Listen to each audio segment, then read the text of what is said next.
Assalamualaikum warahmatullahi wabarakatuh.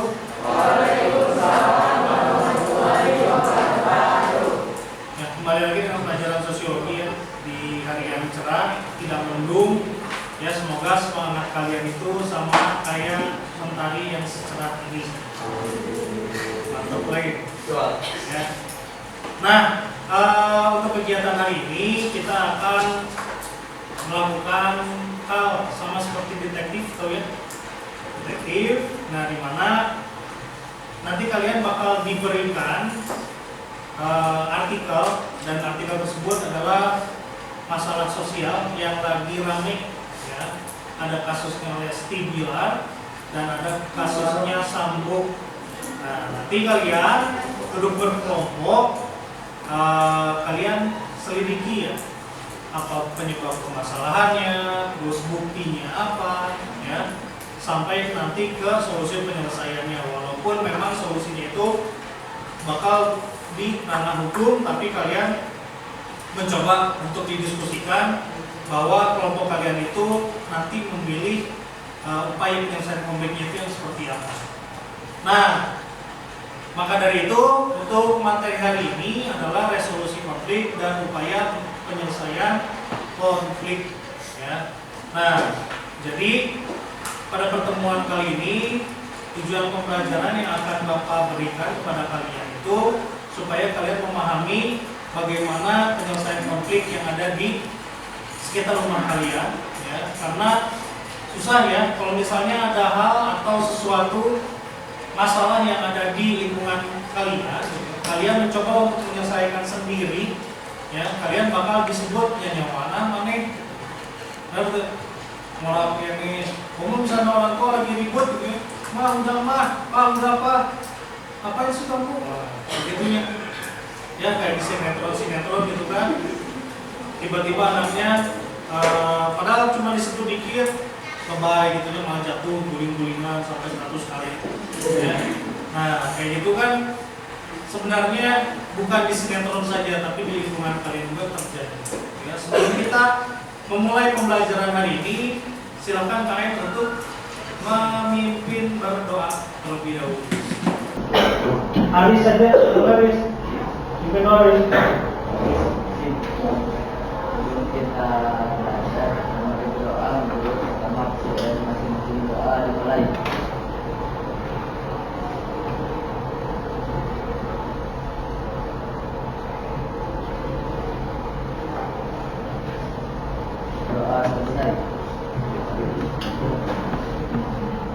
Oke, terima kasih Haris sudah memimpin doa untuk hari ini.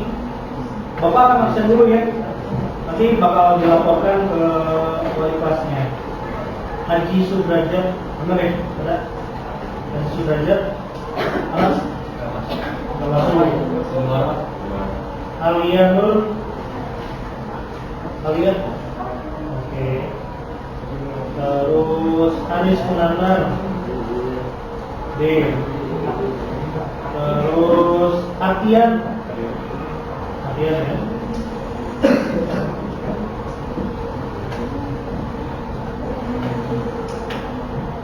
Terus Atian Azahra.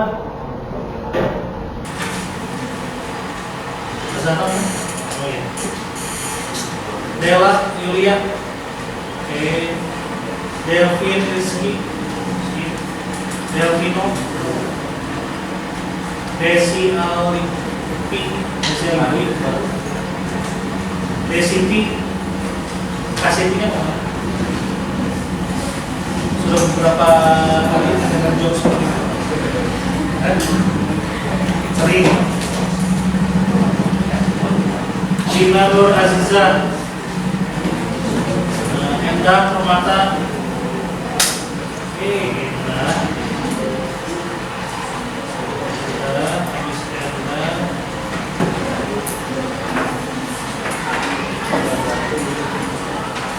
Anisya,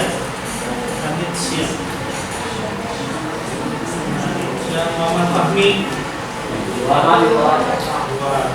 Ini ngapain di luar kan? Masalah mereka sendiri namanya. Natayu Rindu.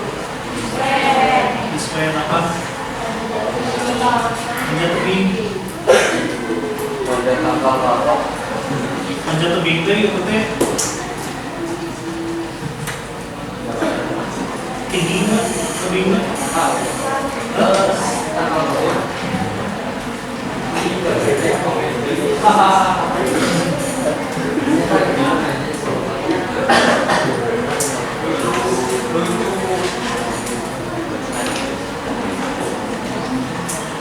Terus Naswa Nela Neng Indah Nia Nestina Lina Nurul Pandu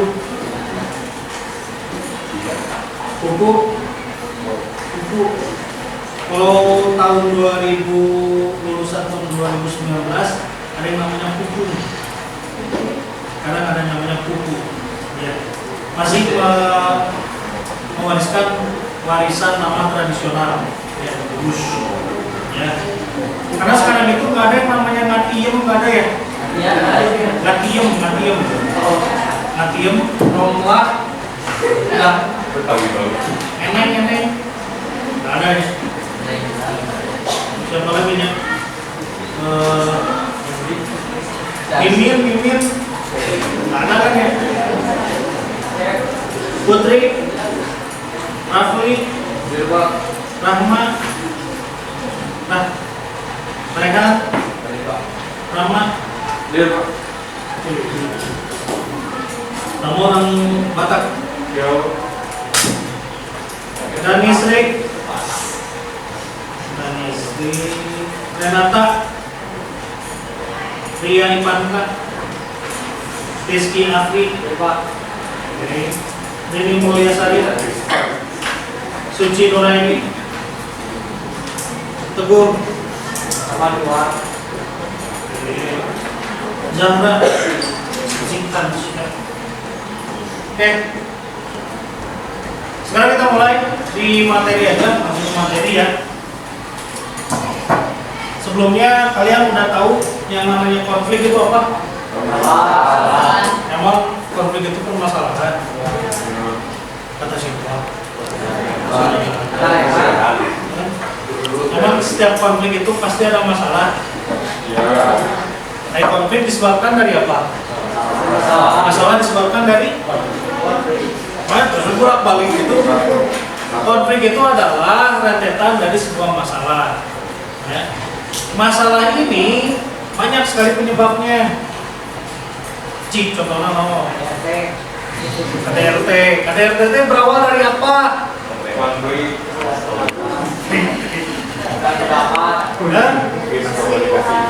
Dari miskomunikasi. Berarti inti permasalahannya itu dari interaksi sosial.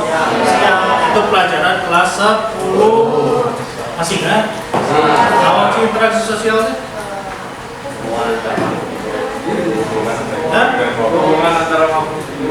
Hubungan antara individu dan kelompok dan individu dan kelompok. Nah, pinter. Ya, berarti kalian masih ingat ya permasalahan tentang interaksi sosial. Jadi semua masalah itu berawalnya itu dari pembelajaran kalian waktu kelas 10. Ya, sekarang ke kelas 11 kalian itu berawal dari permasalahannya dari kelompok sosial. Yang dulu kita belajar di kelas 10 itu masing-masing per individu, ya, gimana caranya individu sebagai hakikat sebagai makhluk sosial, ya, individu hakikat sebagai makhluk individu.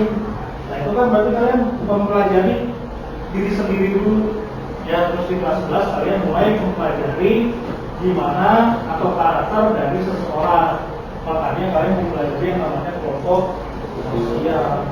Nah, di dalam kelompok sosial itu nanti bakal terjadi yang namanya masalah sosial, bahkan sampai ke konflik. Paham ya? Nah, jadi emang sosiologi ini dirancang untuk berproses pengetahuannya. Ya, jadi kalian tidak sembarangan untuk eksklusi buat Magelang, itu kan sebenarnya itu tidak ada proses di dalam diri kalian, ya. Makanya gunakan kesempatan untuk bertemu, untuk berdiskusi di kelas, baik itu dengan guru, ya, baik itu dengan siswa sendiri, karena kalau misalnya ada miskomunikasi bakal terjadi yang namanya Jadi hari ini kita akan membahas tentang resolusi konflik dan upaya penyelesaian konflik, ya. Nah, tadi kalau Bapak sudah membicarakan tujuan pembelajaran di awal ya, sebelum Bapak absen. Nah, siswa dapat mengetahui dan mempraktekkan cara resolusi konflik dengan berbagai macam dan bentuk dan upaya penyelesaian konflik itu tersendiri. Ya, nanti kalian kan bakal ada prakteknya. Ya, nanti kalian berusaha untuk menjadi detektif, atau pernah di sini ada yang jadi detektif, ya, pembunuh bayaran. Terus siswa dapat mengetahui cara penyelesaian masalah dengan berbagai cara. Nah, nanti di upaya penyelesaian masalah itu ada 7 cara untuk menyelesaikan konflik. Nah, tadi yang menurut Fisher, ya, menurut Fisher itu intinya, ya, kalau misalnya ada konflik di situ, ya, sebab konflik dan berusaha membangun hubungan barunya, nah itu berarti ternyata ketika kita berkonflik itu nanti bakal ada hubungan baru yang bakal muncul, kata si Fisher. Ya, di situ kan lihat ya, berusaha membangun hubungan baru yang bisa tahan lama di antara kelompok-kelompok yang berseteru. Berarti konflik itu positif negatif? Negatif ketika terjadi konfliknya. Tapi ketika dikumpulkan, ya, terus diselesaikan konflik tersebutnya, nanti bakal menimbulkan keharmonisan di lingkungan masyarakat, dan itu bisa jadi hal yang positif, ya. Mau berkonflik terus? Nah, di sini apakah di lingkungan Anda sekalian terdapat konflik yang harus diselesaikan? Ada nggak? Ada nggak? Ada nggak? Ada nggak? Apa aja? Konflik apa? Tahan? Apa sih? Konflik di lingkungan rumah yang harus diselesaikan? Coba uji misalnya, pembagian bansos. Nah, itu kan konflik ya. Membuang sampah disolokan, yang buang sampah enak, bukan orang lain. Nah, oke, masyarakat sekitar. Nah, terus enak kesel. Oh, terus apa cara penyelesaian konflik? Nah, ditegur apa enak? Nggak berani ya. Nah, nanti ada acaranya. Ya, ada lagi? Konflik sekitar rumah? Ada yang lagi konflik sama pacar? Hah? Ada? Ada yang konflik sama pacarnya? Atau sama selingkuhannya? Hah? Atau ketahuan lagi selingkuh? Atau ada KDRT di sini?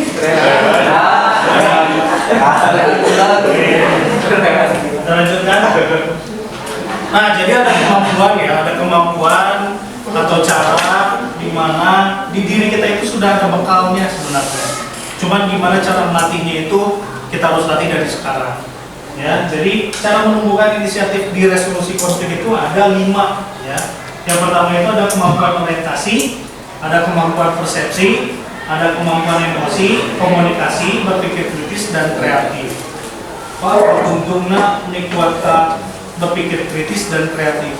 Nah, itu harus dimiliki oleh yang namanya generasi Z sekarang. Nah, kalian generasi Z, generasi no?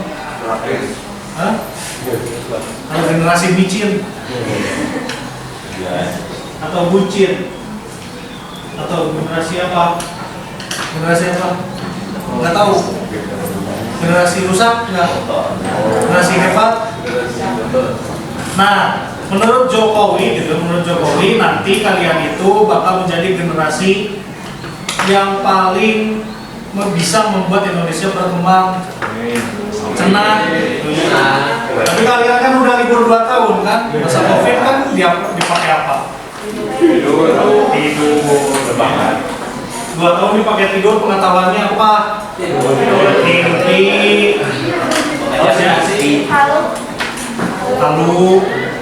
Halu itu halusinasi.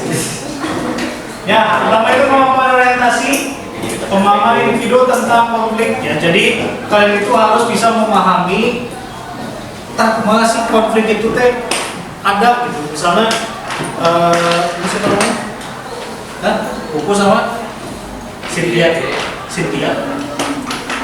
Pupu sama Cynthia misalnya berkonflik gitu ya, tapi diam-diam kalian bakal tahu tuh. Misalnya Pupu sama Cynthia lagi berkonflik. Bakal tahu tuh. Kesehariannya sok ngobrol Cynthia. Betul kan? Terus kapal di mana? Pupu dan Cynthia Pupu sama Cynthia berkonflik gara-gara apa? Gara-gara Pupu cicing, Cynthia cicing. Jadi seakan-akan si Cynthia teh ngelirik si Pupu karena si Pupu teh cicingan. Si Cynthia oke cicingan gitu. Jadi konflik nanti karena cicingan dua anak. Kalian bakal tahu dari mana coba? Dari teman. Nah, bisa jadi pencarian informasi ada ya. Yaitu kemampuan komunikasi, ya, kemampuan mendengar sama memahami dan berbicara. Nah, nanti kalian selidiki, nah si Pupu sama si Cynthia itu para tukang-tukang togong gitu ya, ke belakang-belakang togong apakah ada permasalahan atau lagi main Indonesia Pintar gitu. Benar, ya salah. Ya. Nah, jadi kita harus memahami gitu ya. Di sini ada yang lagi menstruasi hari pertama. Ada ya? Nah, yang lagi menstruasi hari pertama itu ketika kita singgung sedikit, sok jadi piambeken. Jadi yang permasalahan itu sebenarnya cuma dengan laki pengen ngagoda awewe tidak bisa ditahan. Ya, matanya misalnya kalau kalian punya kemampuan orientasi, kalian bakal menghindari yang namanya konflik. Ya, ketika di toel biasanya kenapa? Sekarang di toel, sih. Nah, kita ges mens hari pertama nggak boleh diganggu. Ya, paham? Yang kedua itu kemampuan persepsi. Kemampuan persepsi itu adalah kemampuan memahami dan tidak menilai orang lain secara sepihak. Maksudnya kayak gimana, Pak? Jadi kita tuh jangan menilai orang itu buruk dan jangan menilai orang itu baik sebelum kita tahu jerona sih kumaha atau dalaman dalamnya kayak gimana gitu. Dalamnya kayak gimana, maksudnya karakternya itu seperti apa, apakah karakternya itu easy going gitu bisa dibawa kemana-mana gitu ya, atau misalnya karakternya itu penyendiri atau pendiam, introvert. Nah itu kan kita harus tahu ya. Dan jangan disebut bahwa introvert itu jelek, jangan ya, karena itu adalah pembentukan karakter dari kecil ya. Nah itu salahnya, apakah salah anaknya? Enggak ya, salah ibu bapak atau salah orang tua. Yang ketiga adalah kemampuan emosi, ya, kemampuan untuk mengolah emosi. Nah jangan kayak gini, misalnya Pupu saat ini siapa namanya? Nurul sama si Aris gitu misalnya. Nurul sama si Aris lagi berkonflik, ya, tiba-tiba si Pupu udah cik atau ternyata ulah konflik, wah itu kurang menjadi kaganggu. Jangan kayak gitu ya, jadi harus menahan emosi. Apalagi yang sedang berkonflik itu harus menahan emosi ya. Nah kalau kata hadis itu misalnya kalau lagi emosi atau lagi marah, itu yang pertama harus dilakukan itu adalah duduk ya. Ketika duduk tidak tenang, silakan kalian berbaring ya. Ketika berbaring tidak tenang juga, silakan kalian berwudu ya, menurut hadis ya. Nah itu sahih hadisnya ya. Nah terus yang keempat adalah kemampuan komunikasi, kemampuan mendengar, memahami dan berbicara. Nah, di sini ada pendengar yang baik. Ya, rata-rata pendengar yang baik itu adalah teman cowok yang benar. Ya, pendengar yang baik itu cowok yang kecewa-cewean. Gitu ya. Ada di sini? Enggak ada ya? Enggak ada. Ya. Kenapa Bapak bilang cowok yang kecewa-cewean? Karena di dalam dirinya itu sudah tertanam feminin. Ya. Sedikit tadi ini. Ya, tapi enggak. Rata-rata cowok itu adalah menjadi pendengar yang baik dibandingkan dengan cewek-cewek atau perempuan. Kenapa? Karena perempuan itu julid dan lemes. Ya. Ya. Kenapa julid dan lemes? Kenapa Bapak bisa menyimpulkan seperti itu? Karena gini, sering terjadi kejadian ketika cewek bercerita ke ceweknya, si cewek tersebut gatel gitu ya, atau gatel mulutnya pengen menceritakan aibnya dia ke orang lain gitu. Tunggu bakal ramai, karena gak ceritain orang lain tapi ceritanya sama. Alasannya itu seperti itu. Tentunya jadi musuhan. Ya, nah makanya kalau pengen curhat, silakan curhatnya ke laki-laki nu pendiam. Jika rumah lelaki pendiam deh, saya sih kasih Aris. Cerita ke Aris pasti rahasia aman. Ya, mau juga si Apian ya. Atian mah siga toa musola. Ketika cerita Atian, wah kebenaran apa? Tuh, bercandanya. Nah, terus yang terakhir adalah kemampuan berpikir kritis dan kreatif. Ya. Nah, di sini kalian ketika bertemu dengan orang yang sedang memiliki permasalahan atau konflik, Bapak punya cerita, ya. Cerita ini adalah cerita fakta. Jadi Bapak sebenarnya pengen ngopi gitu ya, pengen ngopi di pos satpam. Tiba-tiba pos satpam itu berkonflik muncrat gitu. Ya. Ketika itu satpam itu lagi konflik sama siswa. Ya, siswanya itu konfliknya itu gara-gara tidak terima ketika siswa tersebut dikata-katain kasar. Ya, ada kan kata kasar itu ada beberapa ya. Yang goks dan ans banyak ya kata-kata kasar itu, dan Bapak tidak bisa mengatakannya di sini karena nanti takut disensor sama lembaga penyiaran Indonesia. Nah, jadi siswa tersebut kelas 3 tidak terima dikatain kasar. Terus satpamnya juga tidak terima kalau dia itu sudah menasehati siswa tersebut supaya tidak ngalangin jalan, istilah namanya. Jangan ngalangin jalan, jangan nongkrong di depan. Sudah 3 kali diberitahu, si siswanya tersebut ngeyel. Yang salah siapa? Siswa. Tapi ketika satpam tersebut bilang bahwa, kamu gob, misalnya, yang salah siapa? Dua-duanya. Jadi dua-duanya. Ya. Pada saat itu Bapak pengen ngopi, ngelihat satpam seperti itu, ada satu guru gitu ya, cewek lagi memediasi sambil berdiri, ya. Nah, Bapaknya kan tadi itu memang benar gitu. Jadi ketika menyelesaikan masalah cara berdiri, tidak akan rendah emosinya.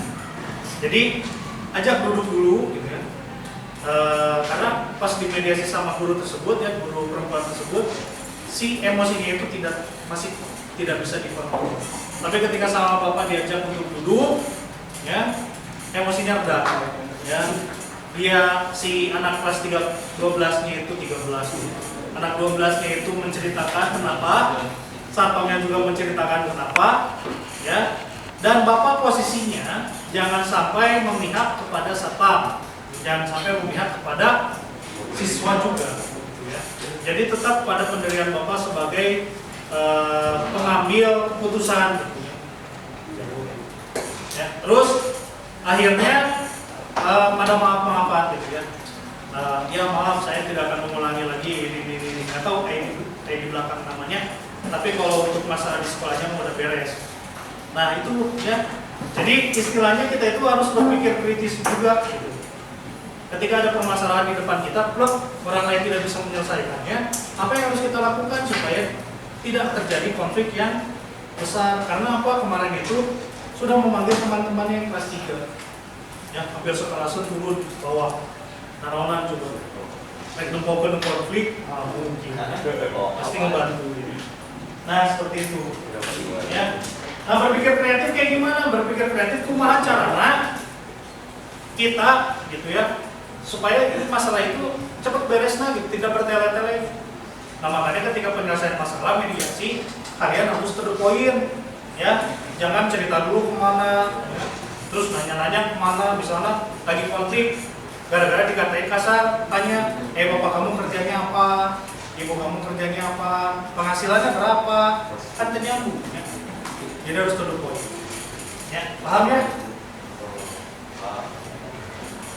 Nah, di sini ada upaya penyelesaian konflik, ada 7 kata bapak juga ya. Yang pertama itu mediasi, tadi yang diceritakan bapak itu mediasi, terus konsiliasi, ada negosiasi, ya. Pokoknya asi-asi semuanya, ya. Nah, konsiliasi, kalau mediasi tahu ya?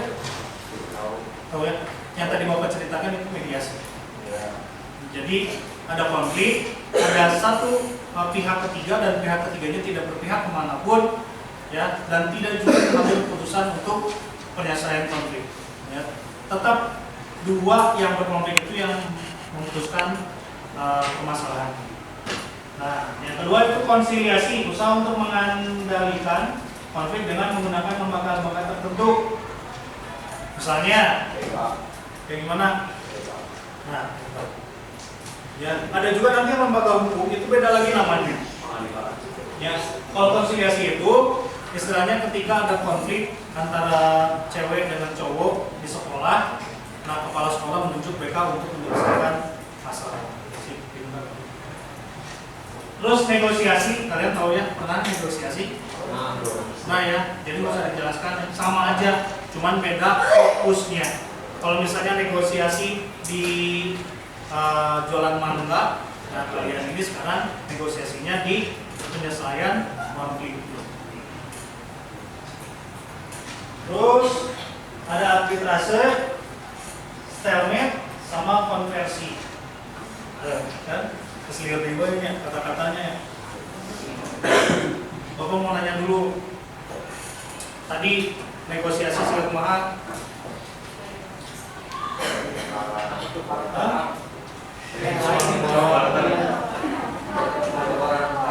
Gimana? Tadi yang cewek dulu. Yang cewek tadi siapa? Oke, ini. Oke, ikut sama aja. Yang menawarkan sama pertukaran sama. Yang penting semuanya sama-sama menyelesaikan masalah. Terus mediasi.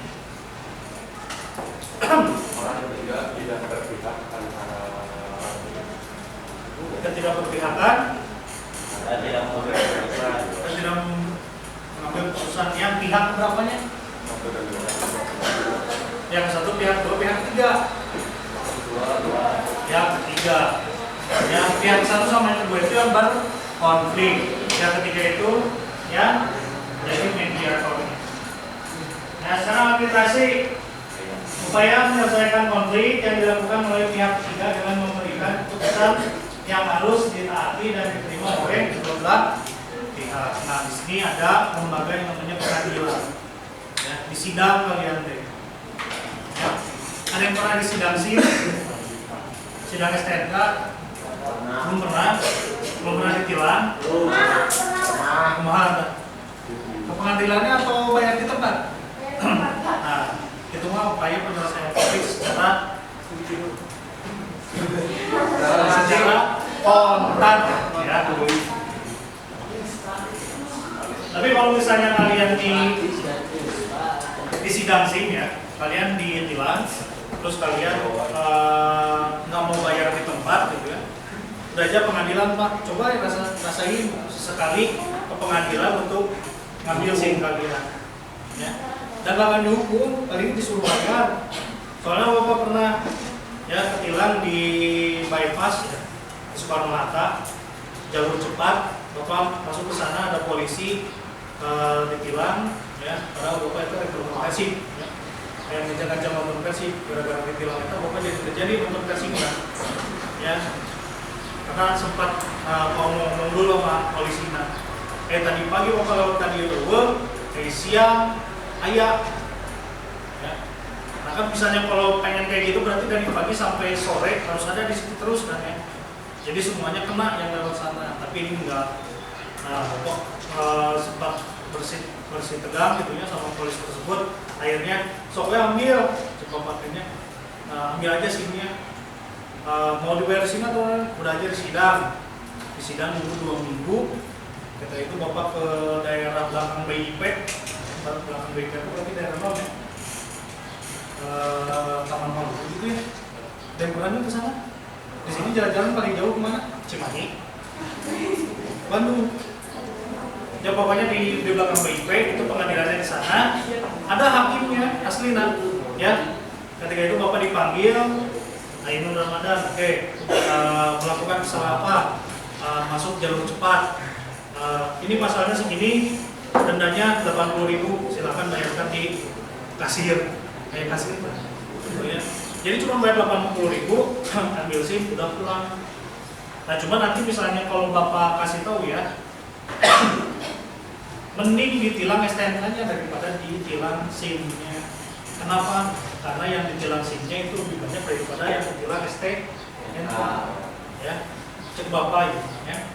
Jadi nanti kalian waktu untuk di pengadilan itu lebih cepat daripada kalian harus misalnya memberikan SIM untuk di sidang lama waktunya. Terus ada stalemate, kedua belah pihak memiliki kekuatan seimbang. Ya, ini pernah terjadi di dunia perninjaan. Ya, di dunia shinobi ini pernah terjadi antara Naruto dengan Sasuke. Ya, kalau kalian anime sejati kalian pasti tahu.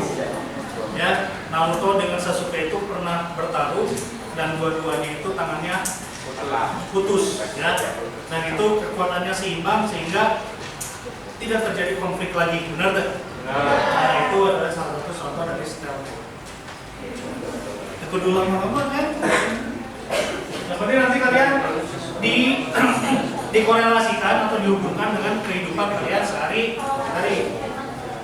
Konversi, upaya penyelesaian konflik yang dilakukan dengan salah satu pihak yang mengalah dan menerima pendirian dari pihak lain. Nah ini adalah kasusnya Rizky Bilar.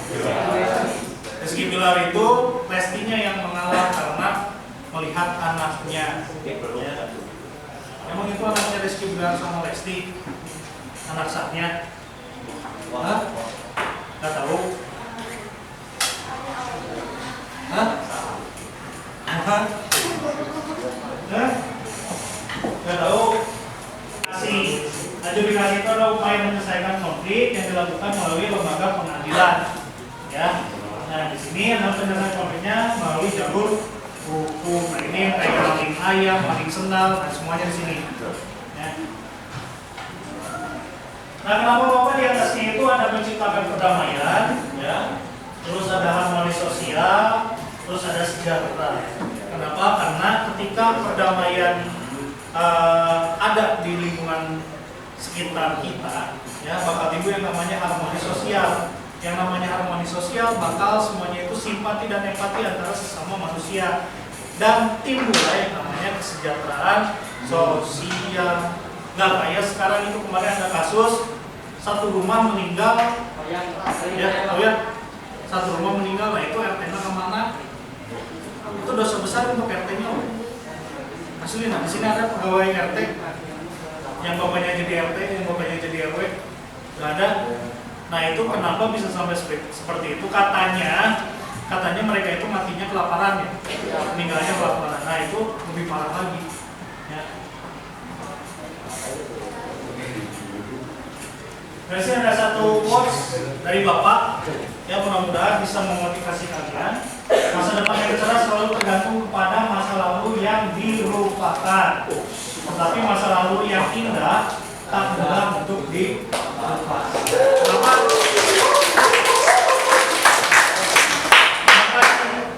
Ini ada hubungannya dengan upaya penyelesaian konflik. Masa lalu yang indah tak mudah untuk dilupakan. Ya, maksudnya masa lalu yang indah itu belum tentu itu positif, belum tentu itu negatif. Ada yang misalnya dapat cowok gitu ya, atau dapat cewek yang sering selingkuh, itu jadi kenangan indah nggak buat kalian? Enggak kan? Tapi selalu diingat di masa depannya. Jangan lagi kalian mendapatkan cowok atau cewek yang seperti itulah. Ya. Oke, thank you. Nah, ada satu video buat kalian, silakan kalian dengarkan dulu ya, atau perhatikan.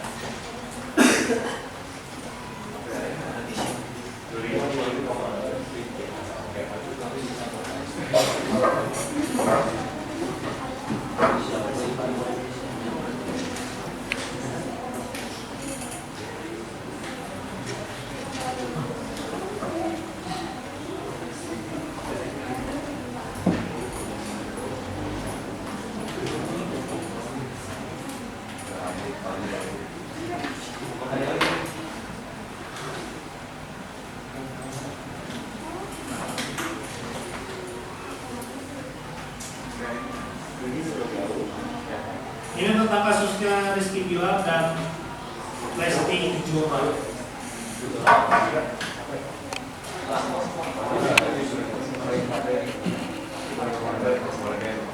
Mudah-mudahan kedengaran ya.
Ya padahal udah jadi tersangka, tapi hubungan damai.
Ini menurut kalian ya, menurut kalian sebagai anak berarti kalau misalnya kalian melihat orang tua kalian atau bapak kalian gitu ya, melakukan kekerasan kepada ibu kalian, perasaan kalian seperti apa? Sakit hati. Oke. Apakah kalian bisa menilai bapak kalian itu melakukan hal tersebut adalah hal yang wajar atau tidak wajar? Hah? Tidak wajar. Oke, berarti kalian berpihak pada ibu kalian. Ya, dalam penyelesaian konflik, ya kalian tidak bisa seperti itu. Ya, kalian harus melihat dulu ya penyebabnya kenapa bapak kalian itu bisa memukul atau melakukan kekerasan terhadap ibu kalian. Ya, makanya kata bapak juga tadi ada kemampuan persepsi. Ya, kemampuan persepsi itu tidak melihat baik atau buruknya perlakuan permasalahan yang telah terjadi gitu. Jadi misalnya bapak kalian memukul ibu kalian, cik salah ibu dulu apa gitu ya. Misalnya salah ibu kalian cuma tidak mematikan kompor gitu ya, sehingga masakan jadi gosong. Nah itu kan hal yang wajar gitu ya. Lupa atau apa, itu kan tidak harus dipukul, kan cuma dikasih tahu juga nggak apa-apa. Tapi ketika ibu kalian nanti selingkuh gimana? Kalian bakal berpihak pada siapa? Bapak, tuh kan kembali. Tadi ke ibu. Tapi kalau ibu kalian yang selingkuh, yang bakal bilang ke kalian sebagai anak itu harus menjadi seorang mediator. Ya, misalnya kalau bapak atau orang tua kalian berkonflik, kalian harus jadi penengahnya. Apakah kalian mau orang tua kalian berpisah? Ya. Itu. Karena apa? Karena bakal ada efek ke depannya ketika nanti orang tua kalian berpisah. Ya. Entah itu nanti kalian tidak mendapatkan sosok seorang ayah, entah itu kalian nanti tidak mendapatkan sosok seorang ibu, atau nanti ketika ibu dan ayah kalian menemukan orang yang baru kalian diterlantarkan, bisa jadi. Ya. Benar nggak? Benar ya. Nah jadi Rizky Bilar ini melakukan kekerasan terhadap Lesti. Terhadap Lesti ini merupakan karakter dari Rizky Bilar yang hampang lengan menurut bapak. Ya, karena kalau misalnya Lesti atau bapak nikah dengan Lesti gitu ya. Bapak pada mau ngebuk mau awal, enggak semua nurut ke Lesti. Yang semua ngena rumah boga, mobil boga, minta duit diberi. So enak tuh, enak cuman ya sebagai lelaki itu adalah gengsi, malu, ya. Walaupun 10.000 seorang suami itu harus menafkahi istrinya, walaupun 10.000. Tapi kalau misalnya pendapatan istri lebih besar daripada laki-lakinya gimana? Kira tuh, mau. Nah di situ mungkin pemicu permasalahannya. Di samping Rizky Bilar itu kelihatan dari raut wajahnya atau karakternya itu keras orangnya, ya, nafsuan atau emosian, ya, terlihat. Nah nanti kalau kalian pengen belajar tentang ekspresi wajah, ya, silakan kalian daftar ke Universitas Pendidikan Indonesia jurusan Sosiologi. Nanti kalian bakal belajar di sana. Ya, berarti kalian harus lulus dulu SNPTN atau SBMPTN. Bisa? Harus bisa. Nah, sekarang silakan kalian duduk berkelompok, ya. Duduk berkelompok, nah kalian bakal membereskan sebuah masalah. Nah di sini masalahnya ada dua, ya, ada Rizky Bilar dan Lesti Kejora. Dan kedua itu adalah kasusnya Sambo. Bapak sok pahili gitunya antara Sambo dengan Sanbe gitu. Jadi sok padahal jauhnya. Ya, gitu ya. Dan nanti kalian mengisi langkah-langkah penelitiannya di lembar kerja peserta didik, ya. di sini ya, supaya nanti kalian tidak kebingungan apa yang harus dikerjakan. Ya, terus ini artikelnya untuk membantu kalian menemukan bukti-bukti dan informasi mengenai kasus yang kalian teliti. Ya, silakan duduk per kelompok. Soalnya ini Bapak cuma ada 4 LKPD yang harus Bapak bagikan. Ini baik ini ya, ini kelompok 1, kelompok 2, ya.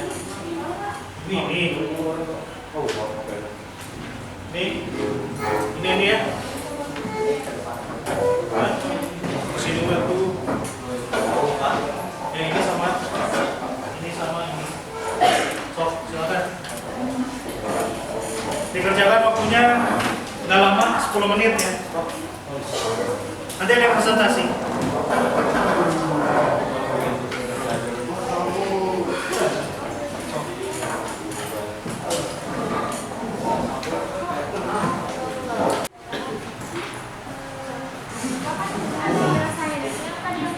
Iya yang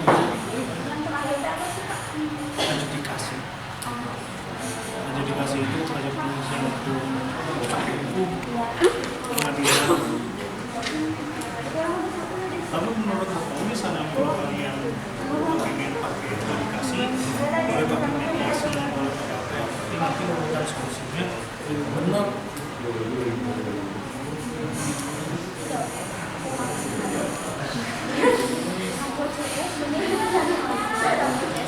Tapi sampo ya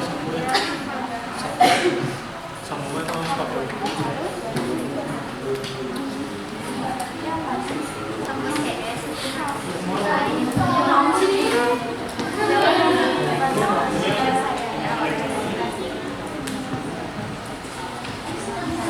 nomor berapa itu? Nomor 3 apa?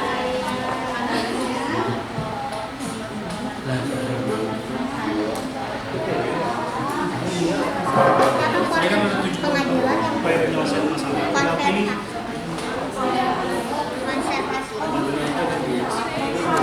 juga beli ya. Yang tadi yang terakhir Tapi kan jatuhnya ke kamu negosiasi. negosiasi. mediasi. Oh iya. Kasih tahu. Ya, soalnya kalau di KUA pasti ada mediasi dulu sebelum bercerai itu. Apakah masih ada benih-benih cinta di sana? Sama sekiranya ada, nanti masih ada kemungkinan untuk jadi keluarga. Selamat tadi Putri. Iya, Pak, penjelasan. Bintang. Ini bagian mana? Presentasi Pak. Ya. Yuk, waktunya udah habis. Udah beres semuanya ya? Beres ya?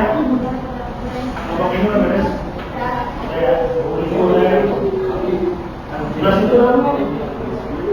So, kelompok ini presentasi tentang nggak usah, 3 orang aja.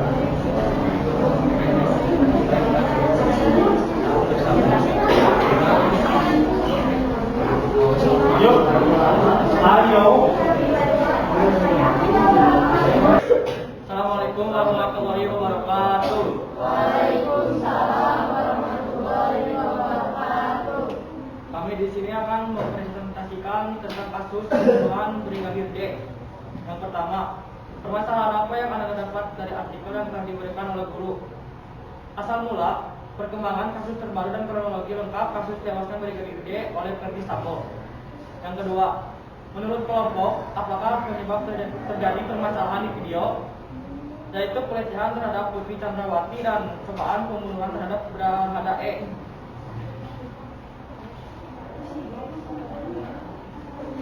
Tiga, analisis oleh kelompok permasalahan tersebut akan selesai dengan cara penyelesaian konflik yang seperti apa.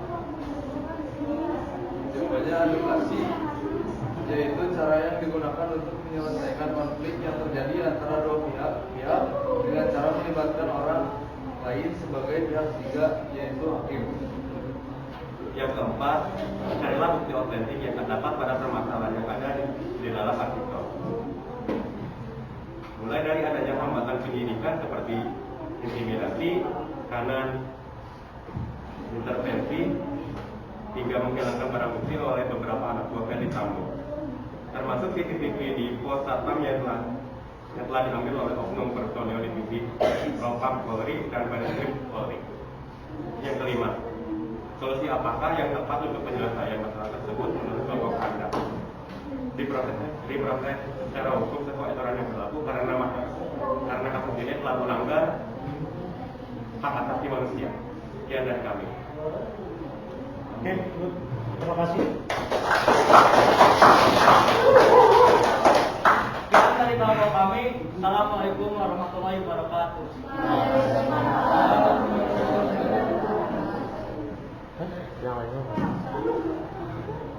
Katanya yang lain diulang. Yang kelompok ini diulang, kelompok ini diulang. Yuk, udah. So, kelompok lain dulu.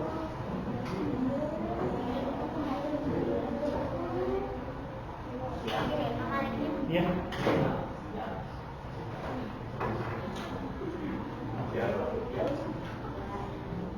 Assalamualaikum warahmatullahi wabarakatuh.